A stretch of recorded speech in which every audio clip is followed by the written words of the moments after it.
on say wa wa'adna min fodondiri min haldidi Musa e annabi Musa yo yawa horana men 30 laylatan balɗe 50 ɗum woni leyru wiyetendu donkin ndun sabbordu donkin ndun afwan dil qaada no ɓe addirani en ka tafsirji ila ñande go o mayre ha ñande 50 mayru yo yawa hoora wattu mam na ha min timminiri ndu bi ashirin balɗe 10 wi mana balɗe 10 arane ɗen ka donkin fatamma timmi miqatu rabbihi ahadi yomi makko ndin 40 laylatan balɗe 50 hurgol annabi Musa ngol balɗe 50 ɗen hendo tawrata on timmi ñande 10 donkin timminana gelme en dina men kan jippagol o aya wi'aɗo al yawma akmaltu lakum dinakum haka o hatti ɗon ɗum kadi timmi ñande 10 donkilla même chose même ñalande mawnude nen e hoore men o qala Musa annabi Musa makani li akhihi musidɗo makko Harun uklufni lontolan ɗo fi qawmi hakkude yimɓe am ɓe wasli moƴƴina noon hakkude maɓɓe wala tattabi wata jokku sabilal mufsidina laawi bonnoɓe walamma jaa Musa tumande annabi Musa arnoli miqatina ka ahadi amen yewtutugol amen wa kallamahu rabbuhu joomi makko yewtidi e makko ala wi Allah rabbi joomi arini hollin anzur ilayka mi darama miɗo humpama na wasaray mo hooli Allah ala mo hooli no woodi ko humpa Allah qala Allah daali he Musa alandike ko satti lam tarani a yiyata alam pew e nder gurdam aduna walakin skon unzur ndaaru ilal jabali faade ngo felloɗa par ce que ngol no ɓurma janɗude mi feeñanaygo ko ɓuri e fanɗude e peɗalum an fa in istaqarra singo tabitima kanahu e batte maggo saabu ko ngo yi'ilan kon embere peɗalum haray an kadi fa sawfa tarani no gasa yi'alan ɗon kadi wona a siregoy si heeƴi e maggo heeƴa e ma ɓa on fotata falamma tajalla rabbuhu ɓa joomi makko feeñanidir jabali fello ngon ko fotata e peɗalum no ɓe addiri ka tafsir ja'alahu o watti fello ngon dakkan muncingo wa harra Musa annabi Musa suyi soygan o faɗɗa falamma afaqa ɓawo ɗiwti ɓaala o maki kanko Musa subhanaka laaɓal wodanima tubutumi tuubi ilayka faade kama wa ana awwalul mu'minin mi woni premier gomɗinoɓe ma san yi'ugol ma ɓaala Allah daali ya Musa innini istafaytuka mi soɓikema ala nnasi e dow yimɓe ɓen fewndoma noon naasi ko yimɓe aduna on fof biri salati sabu nele an ɗen wa bi kalami e haala an kam fa hudu jogitoma ataytoka komi okkuma kon ɗum woni tawrata wa kon laatoɗa min ashakirina jeeyaɗo yettuɓe nemaji anni wa katabna lahu min windanimo fil alwahi e ɗe alluje ɓe wi en ka tafsirji alluje ɗen ko alluje kange jawhar min windane majje makko e majje min kulli shen immorde e kala hunde shari'aji dina men waɗi e majje maw'isa tan koɗe waaju wa tafsilan koɗe sendidirɗe li kulli shen kala hunde fa hudu ha jogitoɗe nangiraɗe ɓe quwwatin soobe wa'mur yamira qawma kañumɓe ma ɓen kamɓe kadi ya hudu yoɓe jogito bi ahsani ha ko ɓuri moƴƴude ton kon sa urikum aray mi holla on daral fasigina galle yaltoɓe ɓen e doftare a tawa on tawayna yelaɗe yettini sa sirif aray mi yiila mi itta an ayati a ga e famugol ayaji an ɗe gollitiraɗe alladina ɓen yatakabbaruna ɓe no mawnintino fil ardi ka leydi mo mawnintini ke de musidɓe julɓe aray kanko Allah eɓe haaɓi bi gayril haqqi ko alda e gonga wa in yaraw haysi ɓe yii kulla ayaten kala mande ma dama ɓe woni mawnintiniɓe la yuminu biha ɓe gomɗinta aya on ɓe gomɗinta mande nden wa in yaraw si ɓe yii sabila rushdi lawol peewal ngol ɗum ɗum fof ko masiba ko ɓe woni kon mawnintiniɓe hay ɓe yii lawol peewal la yattahiduhu ɓe jogitotako ngal sabila lawol wa in yaraw si ɓe yii sabila al gayyi lawol pewre yattahiduhu ɓe jogitotongol ɗon sabila lawol kongol metti jogitade o foof ko saabu mawnintinare ko ɗum woni ko addi Allah subahana taala ada yeddirede iblisa ko mawnintinare on ko yeddiri Allah daalere ko waɗi ɗum mbiyannam saabu kamɓe kaddabuɓe fenniɓe ayatina ayaji amen ɗen wa kanu ɓe laati an haga e ayaji ɗen wafilina koɓe welsindiɓe walladina ɓeeɗo kaddabu fennuɓe bi ayatina ayaji amen ɗen wa liqa'il akhirati e hawroygol Allah ka lahara habitat boni amalu golleli maɓɓe moƴƴi ɗin koɗi ɗuuɗi wo ka ila ka aduna ga hal yujzawna tawsi ɓe yoɓama illa ma kanu sona koɓe laati kon yamaluna ɓe golla o e kokko ɓe golli kon ɓe yoɓa watta kada qawmu Musa yimɓe annabi Musa ɓe jogiti min mbaadi ɓawa makko ka o yeeyi yewtudugol Allah ɗe balɗe 50 min huliyihim immurde cuɗari maɓɓe kotani e chaine koɓe ɓornino ɓe iwdi e muɗum kange e kalise ɓe iwdi e muɗum ka saare misira yimɓe fir'auna ɓen koɓe halka kon cuɗari maɓɓe koɓe wonduno kon ɓay ɓe ƴetti ɗum ko mbi wondi cuɗari fandaɗi ɗo ɓe immi ɓe moƴƴini ɗum ɓe jogiti ɗum saabu o ɗo mo la'anatullahi alayhi woni muɗum wiyeteɗo Musa Samiri o moƴƴinani ɓe ɗum dow ijilan ga un jasadan markum ɓandu lahu khuwarum hikum wawi hunde ko mari hunago kono hunago na sara ko hunago wonagge marge wonki koyemo moƴƴini waɗi ñeeñal hikma molanaɗo e mum si hendu ndun natiri ka duburi ga unkun no waɗi luuro yaltiroy ka hunduko nde no yaltiroy ka hunduko nanano no wuu sikkandi hunay woni tawa wona ko hendu ɗum ko naatiɗa kon ko ndu woni yaltude ɗa alam yarawe ɓe yi alannawno kunga on laawi kalle mum kun yewtataɓe wala yaadi en kum fewnataɓe sabilan e laawol ittakaɗu ɓe jogi tigi kunga rewete kum wakano ɓe laati zalimina toñuɓe walamma suɓita fi ayrimde min seɗen yanno e juuɗe maɓɓe ɗen mbi manande ɓe famuno ɓe perdi wara aw ɓe yi annahum no kamɓe gada dallu gomɗi ɓe majji ɓaalo ɓe ni he la illam yarhamna rabbuna wallahi si joomi men yurmaka en wa yahfir lana o yaafi en lanakunanna wallahi en laatoto min alkhasirina jeeyaɓe e perduɓe ɓe tuuɓi ɓe rutti Allah subahana taala on yaafiɓe walamma raja Moussa tuma nde annabi Moussa ruttino ila qawmi faade kañɓe makko ɓe gadabana ko tawi ko moniɗo tikkuɗo ɗum ko andingol ɗe musidɓe julɗo ka wi Qur'an e sunna toñama tertama hawkama yeebama gollitiraka yo o mono o wawa fintude finto soppi ko ɗon o hani monade o tikka ɓaalo o wi he bisama halaktumuni boni ko lontiɗolla min mbaadi ɓaawo am ɓaadina Allah kan yeebama a ajiltum e on hawju amra rabbikum yamirore ko joomi mon yamiri on kon walgal alwaha o feri alluje ɗe so woni ha annabajo ferike deftere nden ka leydi ande o monike tawi ɗo o moniraka fiiɓamo wujjama fimo tawi goɗɗo e hoore ɓeygu makko ko ɓa haare diina kan no yeeɓa enen kadi wonen hiranoɓe diina wa akhada bi ra'si akhihi o nangi o pooɗi hoore nene goto makko on ya jurru ilayhi mo pooɗa ɗum ɓanna e makko fi mbotugol mo saabu mone ko o moni mo andi na foto oya kono ko andingol ɓe yaɓe haaɓi qala kañum annabi haruna maki ibna umma kayo ɓiɗɗo nene an on woɓɓe go wi saabu o konngol ɗo ɓiɗɗo nene an wono holli koɓe nene goto naɓe baba goto ko ɗum waɗi so wi ko ayo nene goto woɓɓe ni la koɓe nene goto baba goto kono wigol goɗɗo ko ayo nene gotoru andum ko ɗo yurmede ɓurata yawde ɓisade di sa wi baba gotoru andum o wi ko ayo nene goto an on innal qawma anduno yimɓe ɓen ɓe ronkinan istadafuni ɓe lo'inan wakadu ɓe laati de sa ɓay mi haaɗi ɓe pandi ɓe ɓe yaɓutuluna ni nde ɓe waratala mi torikema fala tushmit biyal aada a wota a weltiniran ayɓe ɓen ko woni ɗum mi mana ko ta waɗan saabu ko weltinta ayɓe am ɓen wata suniniran ayɓe ɓen wata waɗan hunde suninayde lan e leykoyɗe ayɓe am ɓen wata waɗan hunde weltinayde ayɓe am ɓen e hoore am joni noon so tawi woni min mi gerdi e maɓɓe ha ɓe do ilan warde an kadi arimo mi hoolode on tawi kon ɗo waɗatalan haray a jasinila e leykoyɗe maɓɓe wala tajalni wata wattidanma alkammi joalimi ondude yimɓe toñoɓɓen men fo waɗamen e tikkere wotere waɗamen e men nuyi fo ɓaalawi rabbi joni kanko anda Moussa amake e firli yaafo lan wali akhi enene goto an waɗa filna nadamen fi rahmatika yurmede ma nden wa anta arhamur rahimina kawani moƴƴo yurmeteɗo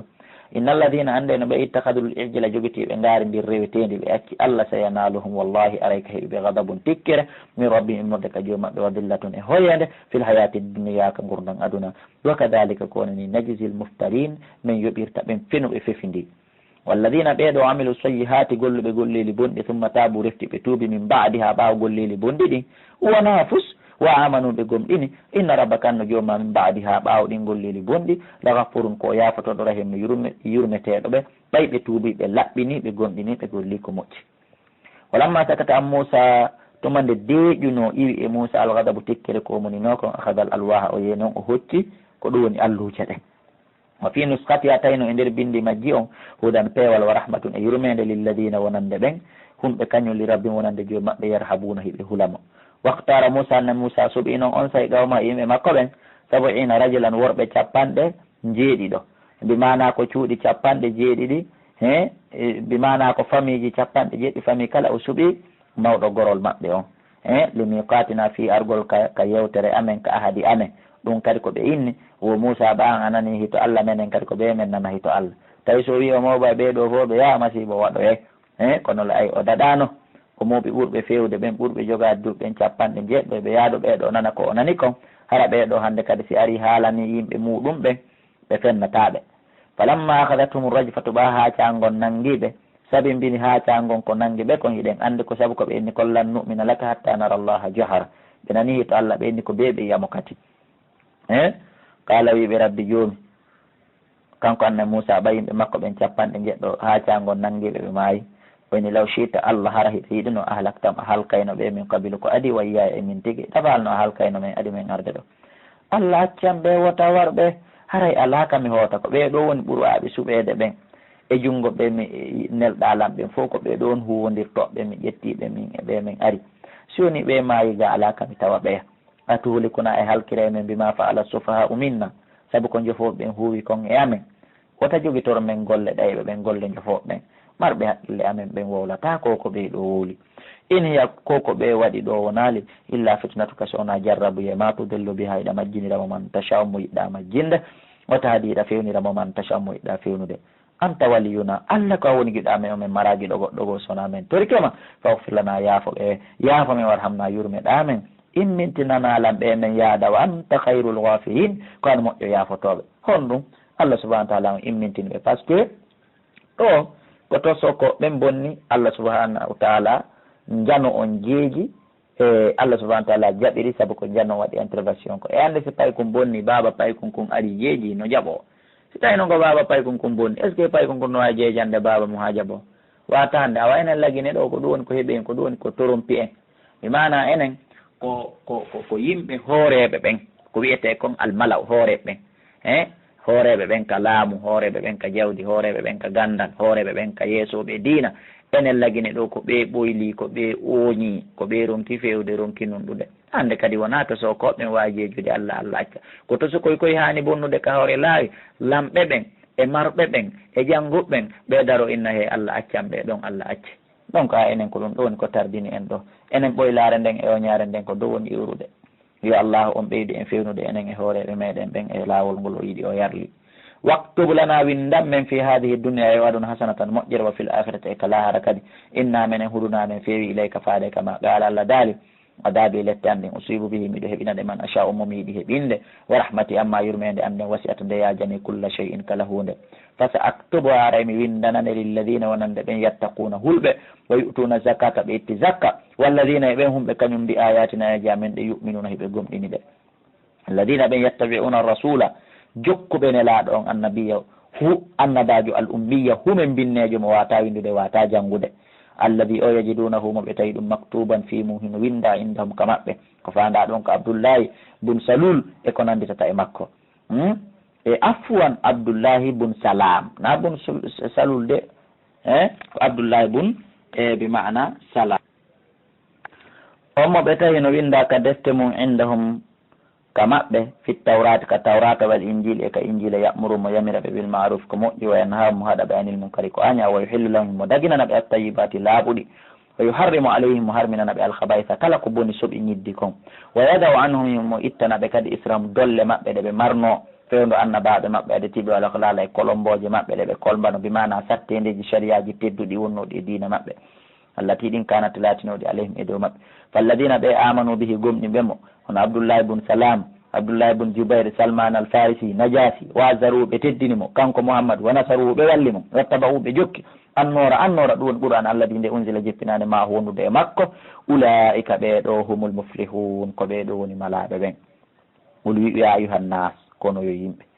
inni min mouhammadou mo yiwɗo rasulullahi komi nelaɗo allah ileykum faade mon cami an on dendagal alladi o allah jolahu mo tawata kanko dani mulku samati lamagol kammuli ɗin wal ardi e leydi ndin la ilaha ala reweteɗo illa wa sowona kanko yuhyi himo wurna wa yumitu himo wara fa aminu billahi gomɗine allah wa rasuli e nelaɗo makko annabi annabajo al ummiyi humen binnejo alladi on yuminu billahi gomɗinɗo allah wa kalimatihi gomɗini konnguɗi makko ɗin watta ɓehu jokke o laalla kono gasa noon tata ɗum on feway maale ko pellet on feway mo jokkine laaɗo